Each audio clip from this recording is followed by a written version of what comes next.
انا العقل ديالي ما بغاش يكابتي باللي هو باقي عايش معنا هنايا في المغرب من بعد ما قال هاد الجمله هادي. سمعوا الاخوان شنو أدلة كيقول. قاطعة ووثائق تثبت أن الملك يهودي وأن أسرته سمعتوا الاخوان اللي يهودية. كنسمع انا ولا؟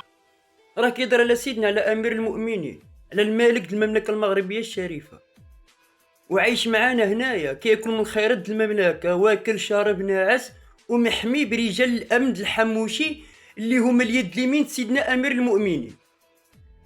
هاد الامن والامان وهاد الحريه التعبير وصلت لهاد الدرجه في المملكه هادي؟ واش هاد الانسان هذا كيتمتع بهاد الحريه التعبير كامله، كيهضر على امير المؤمنين بهاد الطريقه هادي، وباقي عايش بيناتنا، وباقي كيتكلم، وباقي كيعطيوه الحق في مناظرات واجتماعات وفي القنوات وفي الصحف؟ على هادشي هذا بزاف، الشيء ان زاد عن حده انقلب الى ضده. هادي ماشي حريه التعبير، هذا الدمار الشامل.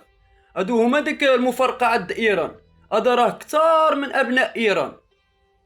المهم، ما على الرسول الا البلاغ، اللهم قد بلغت، اللهم فاشهد.